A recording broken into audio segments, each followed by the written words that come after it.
supply and so on. Yep. But I think all it probably really needs is some pipe joint compound or something, or Yeah. Teflon tape. How's the system working? Oh, I like it. Has it been I like doing it. well? Yeah. Well, the job that you guys did to Good evening. splice. Welcome to the New system. August 9th, 2017 meeting of the Planning and Zoning Commission. I'm Rob Parrish. I'm standing in for our chair, Wendy McClure, tonight. First, and welcome to everybody. First item of business is approval of the minutes from the July 12th. I make a motion to approve. Motion from Dennis. Second. Oh, okay, Scott. So, all in favor? Aye. Any abstentions? Nays? Okay, good. Passed. Correspondence. Mike, any correspondence? Nothing from staff tonight, no. Okay, great. Joel, you're on transportation meeting. The Transportation Commission met on July 13th. The two main topics of discussion. One was a vacation of a university's request for a vacation of a tiny bit of Rayburn Street right-of-way that somehow was a leftover from when that used to be an entrance into campus, and it no longer is. And so we recommended approval. If you actually look on a Google map, you can see the outline of where a street once used to be there. The grass across the creek and railroad tracks is apparently a slightly different color. The other topic was a discussion of overnight parking in the block immediately to the east of the recycling center. The block containing a coffee place, a brew pub, a couple of other insurance agency, Chris's Appliances. Several of the owners of local businesses had requested that council consider putting a no overnight parking restriction on, I guess it's Jackson Street. Maybe Jackson, and then up And to D Street there. Yeah. The issue is apparently a number of more overnight parking than the local businesses are comfortable with. Obviously, we talked about the usefulness of being able to visit a brew pub and abandon your vehicle there overnight and walk home, come back and pick it up in the morning. So the suggestion that the Transportation Commission sent to council was a suggestion that there be overnight parking allowed on the north side of E Street as a possible overnight parking area nearby. And in fact, Monday night council approved those changes. So Okay. I think, didn't they go into effect? It was approved on Both sides of Jackson, between the recycling center and Rants and Raves and Culligan, are now no overnight parking. The south side of D, between Jackson and Main, is no overnight parking.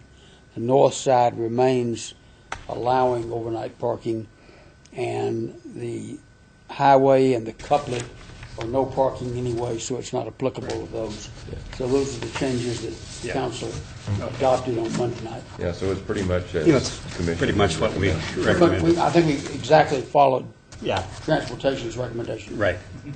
Good. The next meeting of the Transportation Commission will be tomorrow afternoon, 4 to 6 in this room. We'll be talking about survey questions, and there's also some issues regarding parking down in the hospital area, and that's a topic we'll be discussing. Great. Okay, super. Thank you. Next item on the agenda is the public comment period. We have nobody here to comment, but certainly encourage anybody that's watching to come down and address the commission on any issues that we're not on the agenda or speaking about. So we encourage you to come and participate. Next item, 2017 Commission Survey. And Mike, I don't recall exactly where we left that after the last meeting. We had, I think, a few commissioners sent in some questions, and we discussed those at last meeting. One pertained to downtown parking, and we'd kind of gone over the Transportation Commission's work. I believe it was in 2009, the steering committee that put forth some recommendations to address some of the downtown parking issues. So I think we decided to not pursue that one. We had looked at a number like affordable housing and multimodal transportation, and those kind of overlapped a little bit with Transportation Commission questions from previous years and Affordable Housing Commission. I think the question that we left with was in regards to tiny home development. So what I had done is gone through and kind of put together a couple proposed questions that kind of address the tiny home issues that we have with the city code. First one, stating the city of Moscow has recently received numerous inquiries from citizens wishing to construct and live in a tiny home within the city. Given a little, this is kind of crafted after the ADU question that we asked in 2014 when we were thinking about allowing ADUs in the city. So give a little bit of information about what tiny homes are. Tiny homes are generally a home of 400 square feet or less in size, which are constructed on wheels or a foundation. You kind of see two forms there. And the city of Moscow is considering allowing greater opportunities for tiny home development in the city. Do you support tiny homes as a method of providing affordable housing options in Moscow? Good one. And then the next one, kind of looking at the two major impediments. I think the process maybe we direct, if you were looking at more of a mobile home park type tiny home development, would maybe be going through a PUD, and that would be reviewed by the commission. And so we could address things like landscaping in certain areas and infrastructure and street standards and things like that. I think it'd probably be better addressed maybe going through a plan unit development, and that's an option right now. But the thing that we've been running into is that a lot of these areas are zoned single family, so they may be an R2 zone, which has a 7,000 square foot minimum lot size. If you go through the PUD provision, you have a base density, and that's usually around maybe 7 units per acre. And you can get bonus densities by doing a lot of things in the PUD code, additional landscaping, sustainable development practices, pedestrian bicycle routes through the development. But you can only get 50% of the base density. So I think you maybe top out maybe in an R2 zone at around 12 units per acre. And so in order to make this pencil out for a lot of people, they're trying to do tiny home developments. They need a little bit higher of a density in order to make that happen. And so that was kind of one, just dealing with developers that are looking at doing something like that. That's kind of one of the impediments is the density. The other one's the off-street parking. They'd be declared single-family dwellings, and it really runs the gamut. I think we permitted maybe a 8,000 square foot single family dwelling the other day, and these are around 400 square feet. So I think looking at the off street parking and maybe getting a allowing a reduction for that. Maybe it's something similar to what we do for single multifamily dwellings for studio apartments. So we require 1 1/4 parking spaces for that. So maybe it's looking at amending those two things. the density, and then the amount of off-street parking required to require less of a standard for off-street parking. So, those are kind of I think the two things that people probably understand Right. that we could ask to see if there's, they're receptive to us maybe amending the PUD code to, kind of increase the density and reduce the amount of off-street parking. So that's what the question number 2 is in regards to. So I like the questions. I think me too. I certainly would support moving forward with that. You want to maybe forward them to Wendy and let her have a chance to take Sure. a Yeah. quick look at Yeah. it. I can forward them out to everybody that wasn't here, and if anybody else has any comments. But other than that, we can proceed with these. No, I think Yeah. I like it. Okay. Super. Have you had much interest in tiny homes? We get quite a few, Do you really? quite a few inquiries. We've had some developers that have been pretty actively looking at doing some type of tiny home development. They've just haven't been able to find a piece of property that's been they've been able to make it work on. And then we get probably about maybe a half dozen just people every year. It's mainly college age that are looking for alternate living arrangements, and looking at either building it themselves or buying already a manufactured one and trying to find a spot in town in order to be able to live on. So we get quite a few every year, and it doesn't seem to slow down. The single inquiries have slowed down a little bit, but we still have a couple developers that are still out there trying to find some solutions that'll work for them. So. Great. Okay. Thank you for the work on that. Yeah. So I guess you're on next as well. The next item on the agenda is Comprehensive Plan Update, Chapter 6.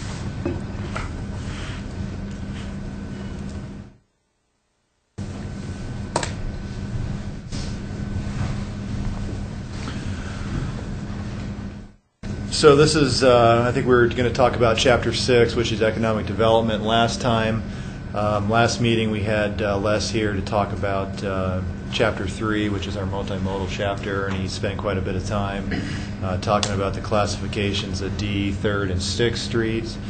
Now we're on to economic development. Just to kind of give a recap of the entire process, I think what we'll do is we're only one chapter away from the end, so there's only 7 chapters.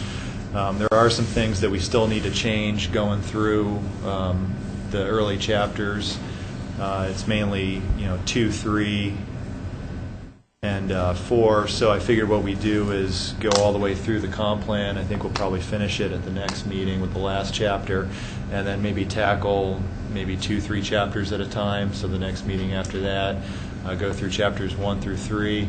I think there's probably still some maybe some recommendations the commission wants to make. We had quite a bit of discussion on 3rd Street, 6th Street, and D Street, so I think it's probably just time to bring it to a vote and see if we want to change or recommend something different than the Transportation Commission recommended. We could do it at this meeting, however you wanted to address it. Wendy and I exchanged some messages about this, and I think her preference is to address that as we circle back and look at those chapters after we've completed the full review. So Okay. I think we'll hold off until then. Yeah, I think that after Les's good presentation, I wanted to keep it pretty fresh in everybody's minds about everything that he had gone through. So I think, but in the next couple meetings we'll be going back through that, and so just kind of keep those things in mind. Great. And then we can make some recommendations maybe at that point. Yeah. Yeah, and the previous meetings are available to watch, aren't they, on the... They are. So yeah, we can you can for your your spare time go back and review that meeting online and watch his presentation again against the classifications. So if you've forgotten some of it, certainly go back and take a look at that. So economic development. A lot of this is updating demographic, employment information in the city. We have a table at the beginning of major employers in Moscow. Obviously, they have Washington State University. It's major employers in Moscow, so I think that we'll, probably strike that from the list, even though as a region, they are a major employer in our region. University of Idaho, Gritman, Moscow School District, Walmart, Latah County, City of Moscow, Best Western, Winco Foods, and Northwest River Supplies was what we previously had in 2005. That's changed a little bit. We've taken off Washington State University, moved City of Moscow up a little bit. I think we previously had 160, and now we're up to 200. Moscow Food Co-op, we have 130. We had Route 21. I think we pointed that out last time that they're currently closed in the mall. So we get this information from the State Department of Labor. Mm-hmm. So this was at the end of 2016 was their current information. So I think that's what they had reported last time, and that was the list. So we'll go ahead and contact them to see if we can get maybe an updated list, or let them know that they've closed down apparently in the mall, and maybe take them off the list if they're not going to reopen at a different location. So, well, and I would also just question that number seems entirely false. Even when they were open, there's no way there was 120 employees. Yeah, and that was just the number we got from the Department of Labor. Yeah. So it maybe they reported 12 and somehow it got transposed as 120. Is that an accurate University of Idaho number locally, or is that counting extension offices? Right. I mean, that seems pretty high as well. Yeah. It should be local. Is that local? Yeah, it appears high to me as well, and that's quite a jump from. That's interesting. Yeah, and Griffin seemed low to me. Yeah, it's in Moscow, so these are everything that has to be reported to the state. Okay. So we get all this information from the Department of Labor, State of Idaho. On the one with where we've got Route 21, maybe a better approach would be to look at the total mall employment. It isn't an individual business, but as a collective. I don't know if that's even possible to gather those numbers, or if it would be of any particular interest, but just a thought. Yeah, I mean, they should have data on every business in Moscow, so we'd have to do some work on getting all those businesses and computing them. Good job for the intern. Together. In SCL, it's not showing either. Correct? It's they're in Pullman, so this is I major know, but I employers mean in Moscow. they contribute to our economic development in Moscow, just as same with Washington State University. I mean, I think those are critical numbers to look at. Yeah, I think if those are, I mean, it's a huge economic impact of the people that run across that 8 miles and bring home a paycheck. Yeah, I agree. I think that it would be instructive to see how many WSU and how many SEL people live in Moscow and make the commute. I think it's relevant to the economic development of Moscow if it's readily available. Well, and it's a good number to know too in terms of how many people prefer to live in Moscow, even though they work 8 miles away. Yeah. Okay. Well, we could change it to major employers in the region and maybe go just Pullman, Moscow.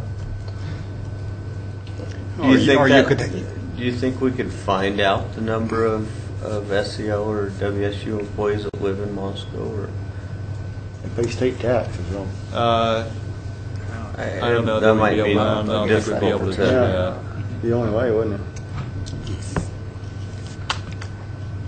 Could you have a separate heading, say with major employers in Moscow, but other large employers in the area, in the region? Maybe SEL and WSU? Yeah, we could add another table just with the just like the top 5. Yeah, the top top 5 few. or top 4. Yeah. Yeah, I think that's a good idea. We'd pick a But still have our city one. 15-mile radius. I mean, Okay. Yeah, if you get much farther than that, the numbers are going to be pretty tiny. But Yeah. it's got to be a huge. All you got to do is look at the highway at 7:30 in the morning. And Mike, if it becomes an issue about just there's no good data, then we can kind of come back and talk about that. But I hear numbers discussed. I just don't know what the source is and if they're accurate. But I think I heard at one point in time over 500 people that worked for SEL lived in Moscow. But again, I don't know the accuracy. I bet that's. I know quite a few people I know that work at 15, SEL. 20 people that. I know a bunch. I don't know how you would obtain the data. Yeah. Well, and WSU too. My gosh, two of my neighbors are WSU Yeah. faculty. So I got that U of I number's not right. You'll have me get a report from your institutional, what it's called. Anyway, it is lower than that. What was his number?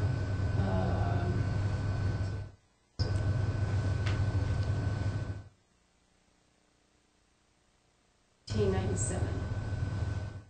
1997. In Moscow, yeah, probably.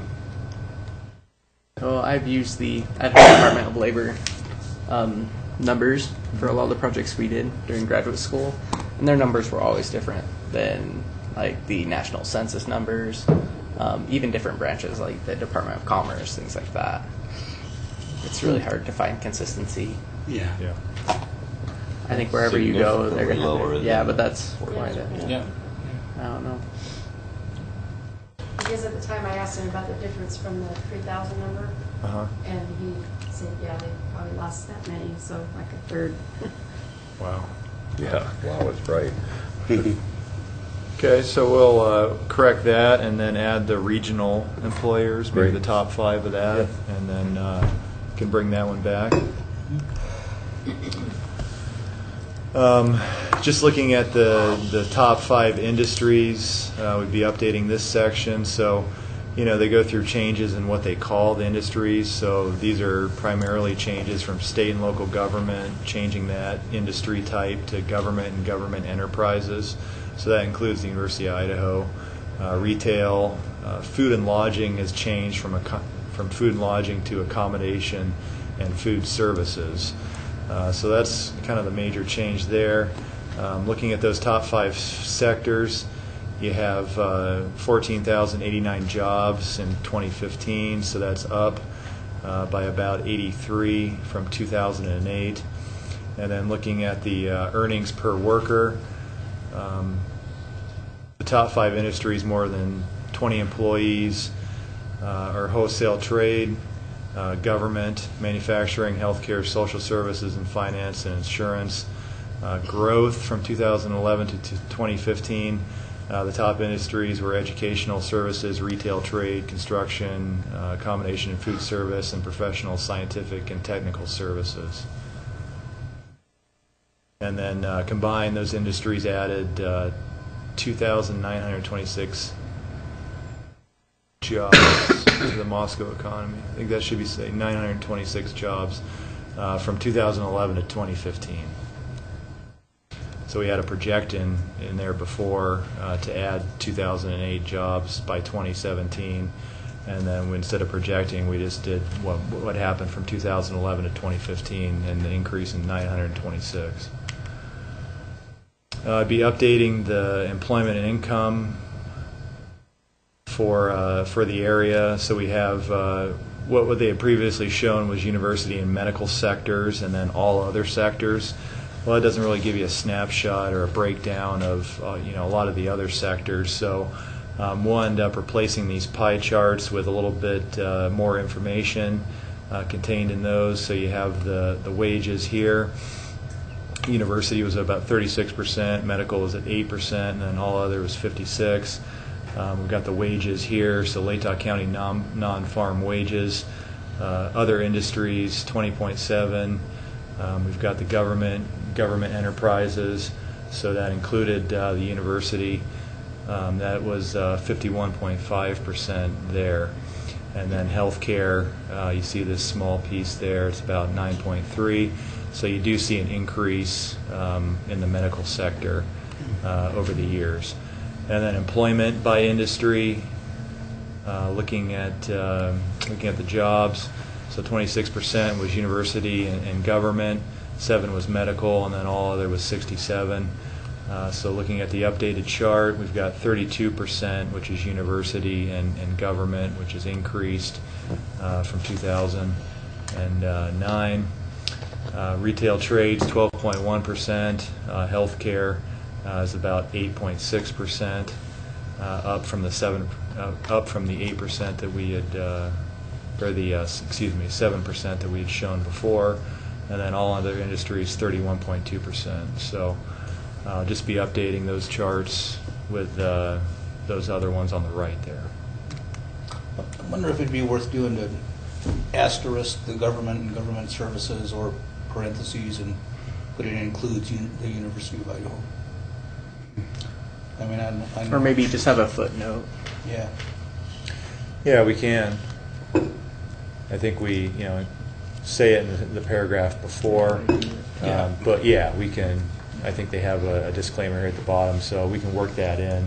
Surely you're not expecting people to read stuff. We'll just put this, the pie charts, and then we'll add, make sure that disclaimer's at the bottom there, just so we have it on hand. And then we have the portions that talk about University of Idaho and Washington State University, about the economic impact to the city of Moscow. So a number of years ago, 2013, Steve Peterson, Stephen Poole at the U of I ended up doing analysis of economic growth for Moscow and the region.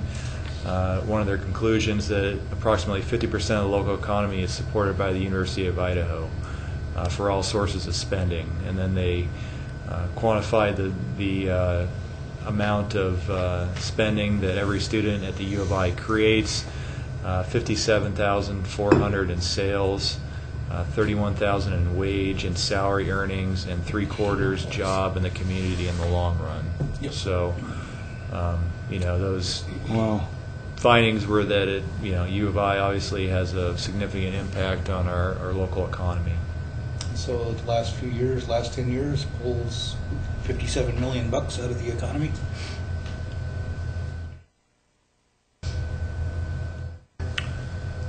And then we go on to talk about the size, University of Idaho student population, and over the last 10 years, campus enrollment at the U of I ended up peaking in 2010 at 10,992, and then it's since receded to 9,942 in 2016 was the current number that we have. Washington State University is on the kind of the opposite trajectory. They've been increasing enrollment over the years. So 21,193 students enrolled in 2016-2017 school year. Grow steadily between 2006 2016, increased by 2,893 students during that time period. And then just looking at WSU, people that are employed at WSU, you have 4,584 people, including 596 faculty members. Probably should say 1,596 faculty members, 1,575 classified staff, and 1,413 administrative professional people that are employed there. And it goes on to say that a substantial number of those people live in Moscow. Mike, is that on the bottom there supposed to say, as such, WSU in Pullman is an important employer for Moscow residents? It's probably, it's WSU Pullman, so, not counting any other satellite campuses they might have. Yeah, but Pullman's their main campus, though. Yeah. It is. That's Yeah. what they call it. But that's what they call it? Mike, we have the detail for the WSU faculty staff classified, but we don't have that over for the University of Idaho. Shouldn't we have that comparable, I mean, it would seem that we would want, or am I missing something? Did I miss that it was in another section? I'm just thinking that it would be, I think, informative to show how many faculty, how many classified staff, and how many administrators for both universities. Yeah, I can see if we can get that information. But that should be I would think that it'd be readily available. We have that, Mike, in that same number there. That he got? Okay.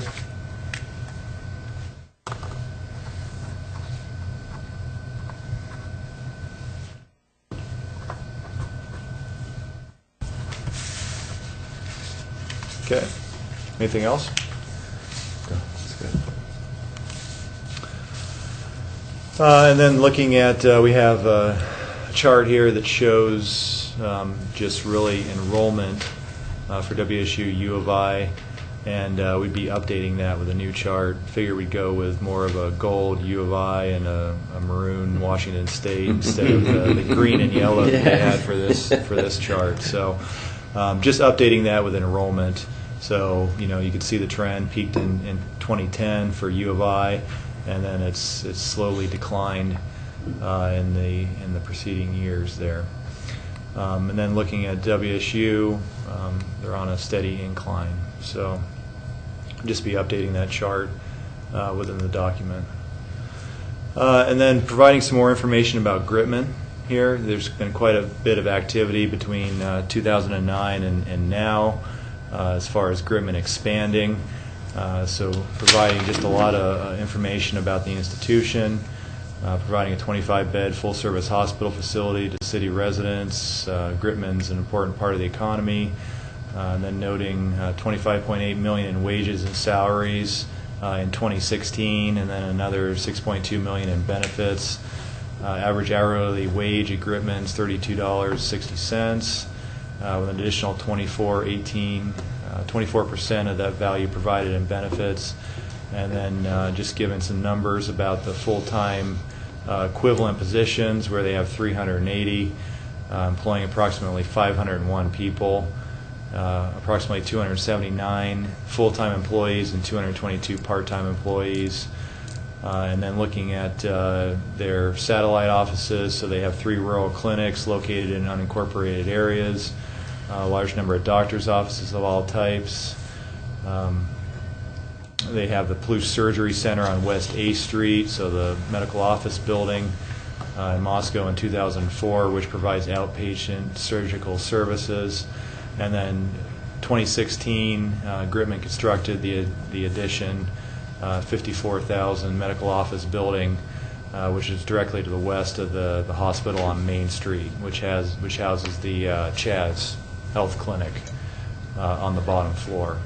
They also have cardiac rehab services, oncology services, as well as some instructional space for the U of I. They have the WWAMI program that's set to operate on the 3rd floor of that building. Mike, I noticed, I don't know if it's important, but when we're talking about the services in the new building, I just saw today that internal medicine is moving over to that facility as well. So they're bringing, and I don't know if it's important to note that or not, but Can't hurt to add it. if it is. Internal medicine. Okay.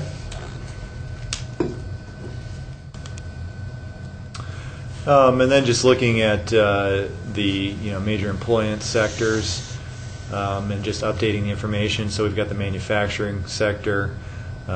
We rely upon the U.S. Bureau of Economic Analysis, and so we'd just be updating some of these numbers. 2006.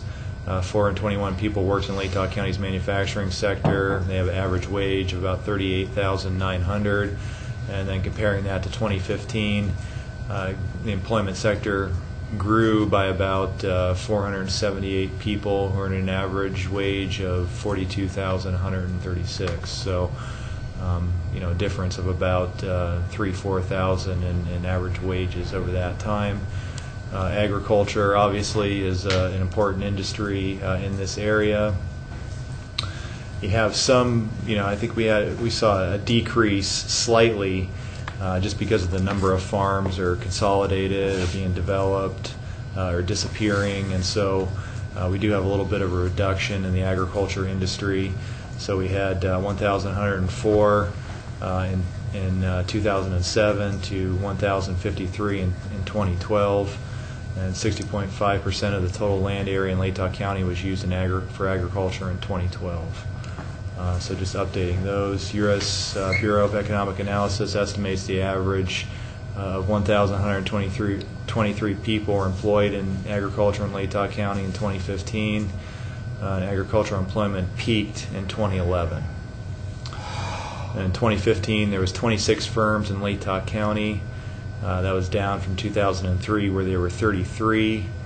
And those firms were involved in the business of forestry and logging with an annual average employment of 247 people. Retail, we've seen some increase in retail over the years. And looking at the primary trade area, Moscow, and that's defined as a 5-mile radius from downtown, retailers generated $302 million in sales, while demand, so the retail potential for retail products totaled $309 million. So there is a little bit of leakage that you see. It is relatively balanced as far as supply and demand of retail trade. We are continuing to be the retail hub of the Palouse, Moscow is. There's several retail sectors that experience significant leakage, and so it does state the automobile sales, electronics and appliance stores, lawn, building materials, and garden supply stores, gasoline stations, and general merchandise stores that have experienced some leakage, whether online or adjacent economies. Mike, is the 5-mile radius a definition by Department of Labor, for example, or Commerce, or is it our definition? It would be Department of Labor. Okay. So that's how they define as the primary trade area. Okay. Because the reason I'm asking is Pullman certainly is a part of that, and they're outside the 5-mile radius, obviously. But Yeah. But if that's an official definition of primary, then we'll just leave it. It is. Okay. So we have third quarter 2016 data from the U.S. Bureau of Labor Statistics. Retailers in Latah County employed 1,889 people, have an average weekly wage of $445, which, assuming 2 weeks time off, is about $22,250 annually in the retail sector. Construction. The BLS, average construction employment in Latah County in 2015 was 410 people. So that's up from 2012, where we had 372. Average wages is $31,991 2016 compared to $29,698 in 2012. And that's a pretty significant 7.7% increase during that time period. And then just looking at other economic indicators, Latah County's labor force relatively stable, fluctuating between 17,000, a little over 17,000, and 19,631 for the past 10 years. 2016, there were 19,093 people in Latah County's labor force. Of them, 18,443 were employed, resulting in a low 3.4% unemployment rate. And then I think that we've got this highlighted because we're still trying to get the Whitman County number, but we'll get that information updated. Underemployment table. So this is skilled workers that are working in a trade that's not their skill set. So you have a physics degree and you're working at a retail sector would be an example of that. So just going and updating the underemployment numbers. Latah County has gone up a little bit since last time, 2008, 2009, when we got these numbers before. So they went from 10.3 to 14.4%. Looks like an increase for Benewah County. Nez Perce County actually went down They were at 20.9, went down to 16.6. Shoshone went up a little bit. Clearwater went up quite a bit. And then the state of Idaho as a whole went from 13.1 to 18.2. What were the years on the two numbers again? This would be 2008, 2009, and these would be 2016 numbers. So just looking at demographics, population growth, Latah County, Whitman County region, so including Moscow, grew by 10.5%, and that was between 2006 and 2015. Annual growth of about 827 people, or 1% annually. And then Moscow's population grew by 10.3%. Latah County, without Moscow included in the figures, grew by 4.5%. Pullman grew by 19%, but Whitman County, without Pullman, grew by only 0.5%. So pretty small for Whitman County. And so it's just, reflecting the migration of people from rural to urban areas and the relatively flat growth rate within rural county areas. And then 1980, approximately 43%, the total Latah County population resided outside the city of Moscow as compared to only 35.6% in 2015. So we see that trend pretty much nationwide. And then I believe, blame this one on Bill. I think Bill went and updated a lot of these numbers, but I think this is supposed to say EMSI. So continuing EMSI's data, which does a lot of the demographic projections that we use throughout the country. They're pretty big and firm in that regard. So looking at their forecasts, 25 to 39 age cohort, they're anticipated to increase by 657 people, or 10.5%. And the 65 to 84 age cohort is also expected to increase by 387 people, or 17%. That would account for the baby boomers relocating to our region. The 50 and 59 age cohorts expected to fall by 102 people, or 5%. Household size expected to remain constant, so we have a relatively low 2.29 household size. EMSI also predicts that per capita income will increase by 9.6%, or 1.92% annually between 2016 and 2021, so rising from 20,675 to 22,656.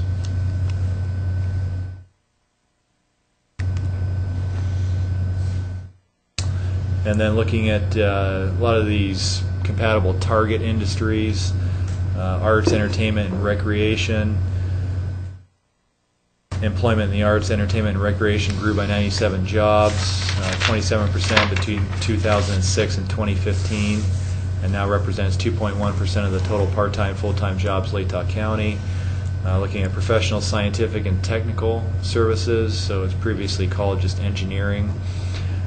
Also seeing some growth in that sector. So 2006 2015, employment in this sector grew by 139 jobs, or over 11%.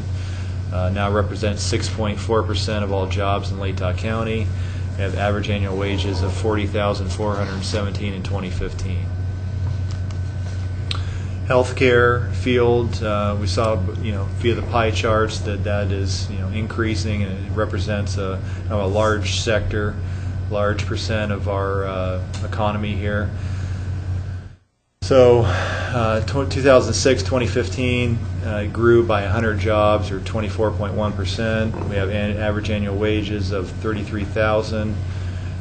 Sector now represents 8.1% of all employment, 9.2% of all wages in Latah County. Tourism, we had an increase there as well. 2006 to 2015.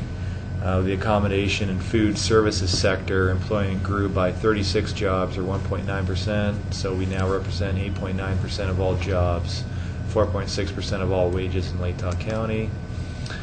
Business networks and training. Can I take you back? I'm sorry.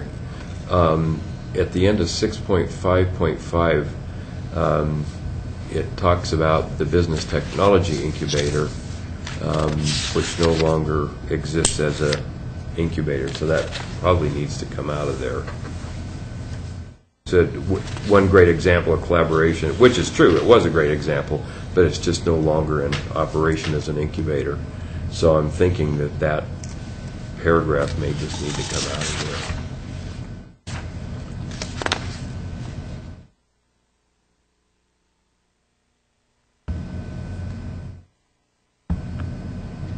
And you're at 6.5.5? 6.5.5, strengthening networks, and it has university linkages. And then at the bottom of that page, it has the one great example of collaboration with the University of Idaho. And it talks about the business technology incubator. Oh.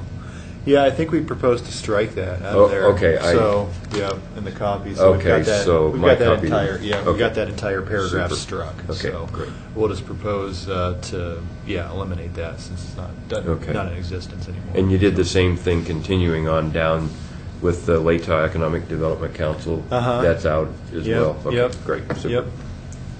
Yep. My copy just wasn't the marked up one. Sorry.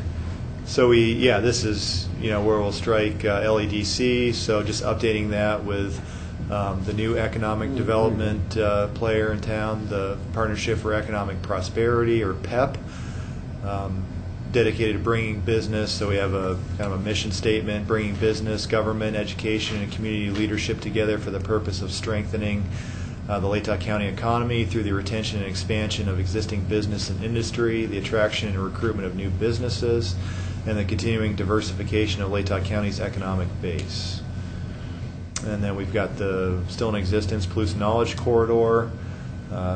Previously called it a brand name, so I think we're going to change that to a local nonprofit organization that focuses upon promoting entrepreneurialism and business development in the Latah County, Whitman County region. So just updating those two. Brings us to implementation actions. Looking through the list, I think we can strike plan and implement appropriate zoning for the industrial areas. So this is Legacy Crossing. I think this is probably an implementation action, or it's kind of carried over from other chapters as well. So we can strike that. Growing compatible industries, implementation actions, updating the city's land development regulations to provide for greater predictability in land use decisions, while enhancing community character and ensuring land use compatibility. These are a number of things that we've done over the years to make the land development regulations more predictable for everybody, developers, commissions, citizens, applicants, and so we can pretty much strike that one from the list. We've done a number of things with the code changes over the years, as well as our relevant criteria and standards, streamlining those quite a bit from what we had before. So I think we can sufficiently strike that one off the list, and that concludes the end of Chapter 6. Great. Thank you very much. Yeah, nice job on that. Okay, back to the agenda, Mike. I think you're still on. Use of table ordinance definitions, off-street parking table. Okay.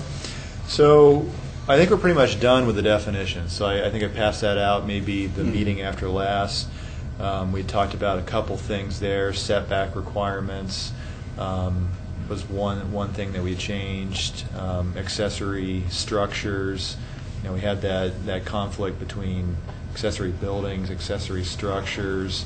We had a bunch of similar terms that were pretty similar in the code. So those were the last changes we made to the definitions, and we can look at that one more time, but I think that the version I have is the one that you reviewed last time. I promised to finish up the parking. So this is the off-street parking table. I think last time we reviewed it, we were going to go through one of the comp plan items that where they recommend that the city pursue was the off-street parking requirements, and moving from a lot of these were per employee basis, which employees change over time, and going to more of a consistent maybe per square footage requirement. So that's what I've done. I've gone through and there was only about maybe 6 or 7 of these where we still were going off of either occupants or employees, and I've gone through and changed those. So the first one is I think we had golf courses, country clubs, miniature golf facilities. We previously had 2 per hole plus 1 per employee on maximum work shift.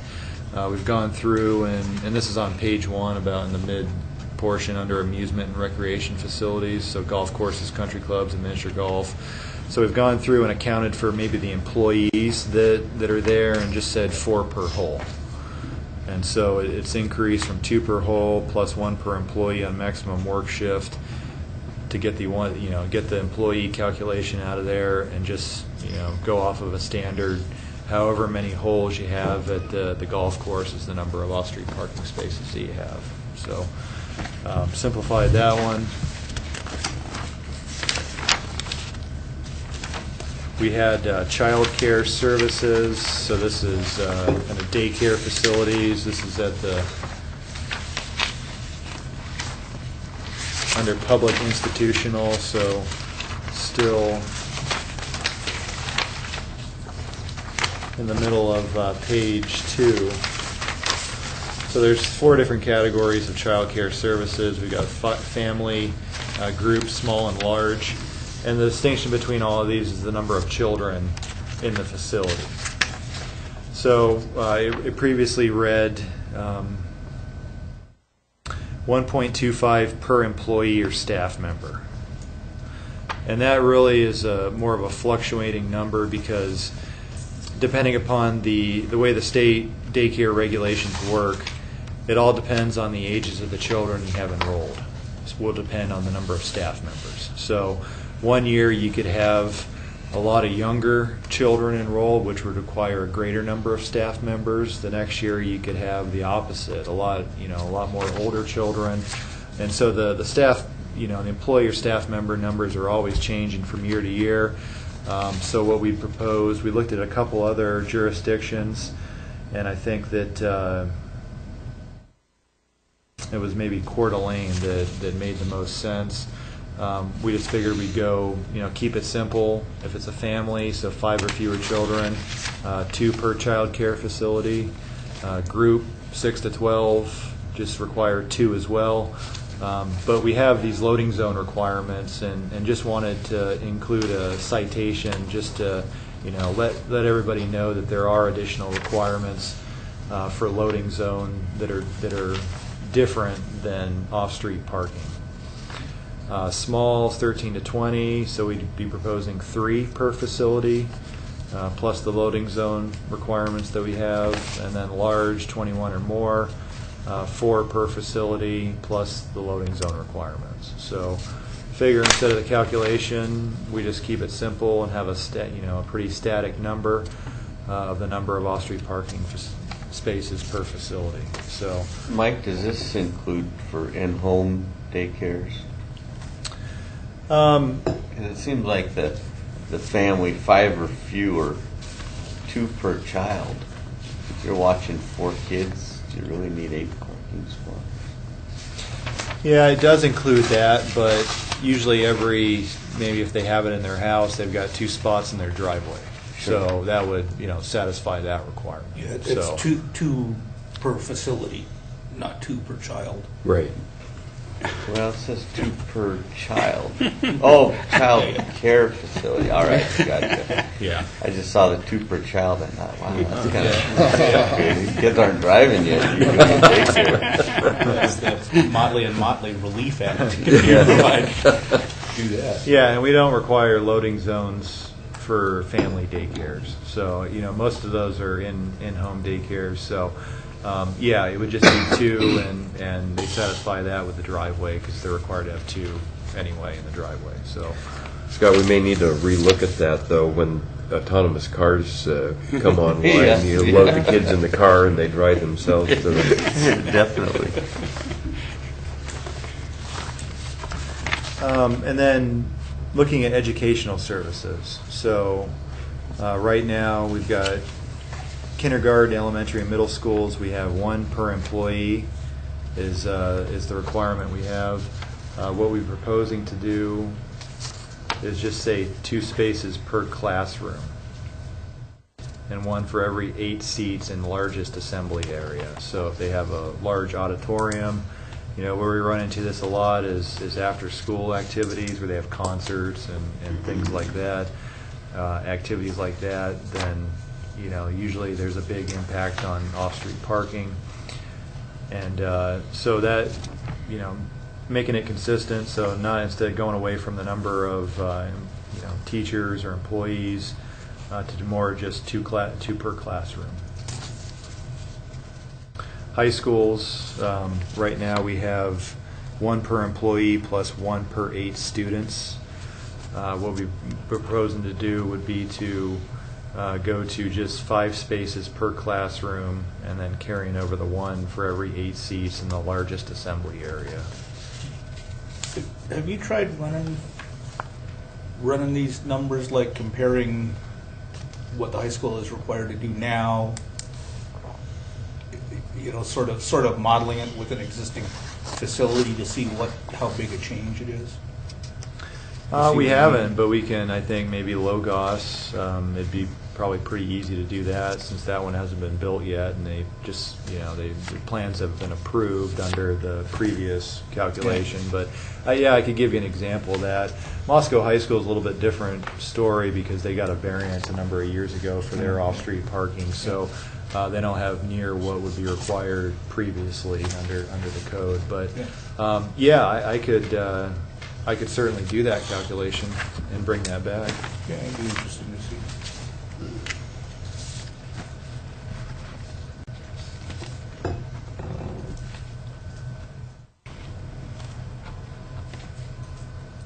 I'm trying to think of how the 1 per so many seats in the largest assembly area, and I'm trying to think of the middle school with all the bleachers down. There's an awful lot of seats, and of course they got a lot of parking area too. But well, in general, I like the thrust of instead of tying it to employee numbers, which fluctuates constantly. Yeah. I mean, classrooms are going to be pretty static unless they do an addition, and then you'd have an opportunity at that time to review it.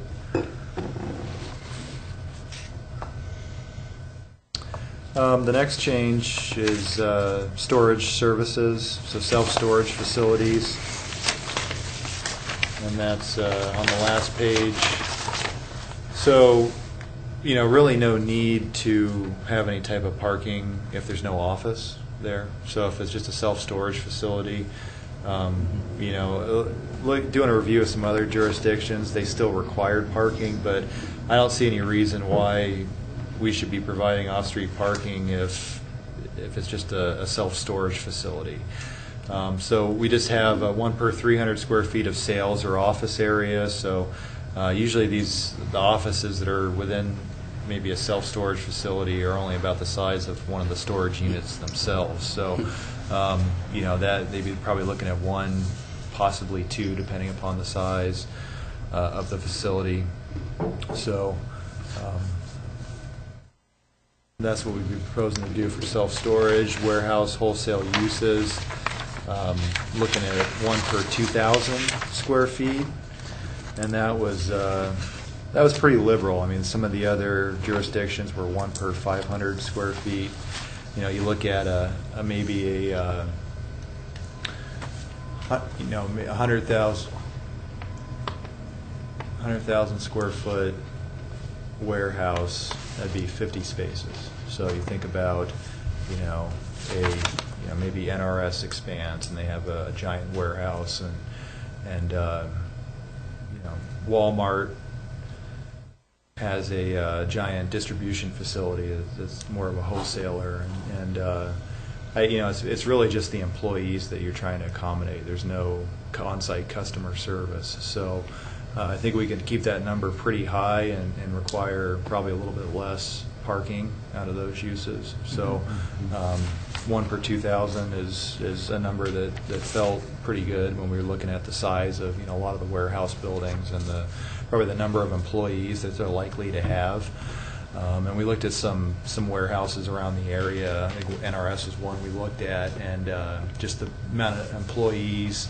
I think they were looking at maybe 65 employees for about that size of a warehouse, and so 50 spaces would be required. So it'd be coming around the same ballpark as what they would typically have. So I think that we were comfortable with that number. So. But other than that, that's really the crux of the changes that we've made to the parking table. Probably ask that you go home and take a look at these again and see if anything jumps out at you or strikes you as maybe doesn't make sense, or we need to explain a little bit more, or maybe give some examples as to how that's going to affect people. So. And then, Mike, I guess this goes in a legislative format then, and then... Yeah, this is just part of our larger use table, Okay. code amendment. So we're completely redoing chapters 1 through 4, but this is in chapter 6. We did the off-street parking standards chapter, so that was, Right. we did that ordinance, that was approved this year, Okay. but we wanted to finish up the use table and Okay. get all the uses. And so that was going to wait, but we didn't want to hold up that ordinance. And so we'll just be going back in that, recently revised ordinance and just dropping this table in to replace the table that we currently have. Okay. So. Okay, thanks, Mike. That's great. Anything else on that, or is that great? I just noticed you kept a per employee definition in railroad yards and general freight trucking. Is that any particular reason, or Well, do we even have any? that was part of the reason. We don't really have any, and we figure we just leave it alone because that's kind of what we had before, was the 1 per 2 employees on maximum work shift and not less than 1 per 1,000. I guess we couldn't really visualize, that business coming into town, and it just, we didn't want to spend a whole lot of time in trying to come up with figures that maybe we didn't know a whole lot about. So we just left it alone. So. Super. Okay, thank you very much. The next item is shared readings discussion, and I'm thinking, unless there's some comments that you want, that perhaps with Greg and Wendy and Nell's gone, maybe we would defer this item until they're back and the next meeting. Maybe, Mike, we can just put it Sure. on the agenda again, and Sure. we'll table that. So, anything else for the good of the order? Well, I declare the meeting adjourned. Great. Thanks very much, everybody.